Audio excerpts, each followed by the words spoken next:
Today we are working on our swing arm for our Yerfdog Spiderbox. We're going to get started on this. We're going to do a few things to it. We can't quite do everything that needs to be done to it yet because I'm still waiting on the sprocket. What we're going to do today is I bought this piece of angle iron and we're going to cut it down and cut some tabs out here for it to sit down on top of the frame back here, and that way we'll be able to weld down the sides inside and out, and we'll be able to weld across the top both sides and on the outside, and that'll provide us for a place to weld our engine plate. But the reason I said we couldn't do everything that we need to do to this thing is because I have to get that sprocket. I gotta wait for that to come in, then I gotta bolt it to the axle, bolt the axle back in here so that I can so I know where to position this engine plate so that when the engine's bolted to it, it lines up, the sprocket lines up with the sprocket on the axle. If you have that off at all, if it's skewed at all, you're going to have trouble with the chain just popping off all the time. So I want to make sure I get that right, so I'm waiting for the sprocket to come in before I attach the engine plate. But we're going to go ahead and get this piece in here today. So that's what we're doing. Let's get started.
Alright, so now we got our piece cut lengthwise. What we're going to do now is I'm going to notch out right here, okay, here and here, so that it sits on top of the frame on both sides, and then we can weld across the top and down the sides. That's what our plan is. So we're going to have to notch these out with the cutoff wheel.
Now, this is going to go in here like that, just like that.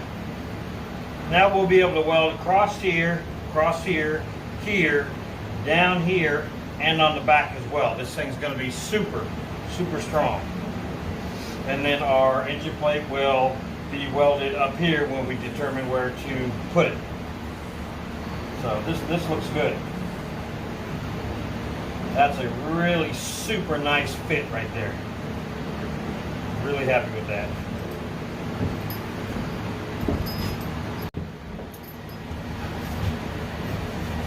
Okay, so I've got this thing cut and positioned exactly where I want it. So what I'm going to do now is I've got the welder hooked up and grounded to it, and we're going to throw a few tacks on there. I'm not sure if I'll weld it up completely until I get the sprocket and the axle back in here, so we can determine exactly where to put it. You just never know, you know. So I'd rather grind off a few tacks than the entire weld all the way around this thing. So now I will admit I am not a master welder by any means, so bear with me, folks.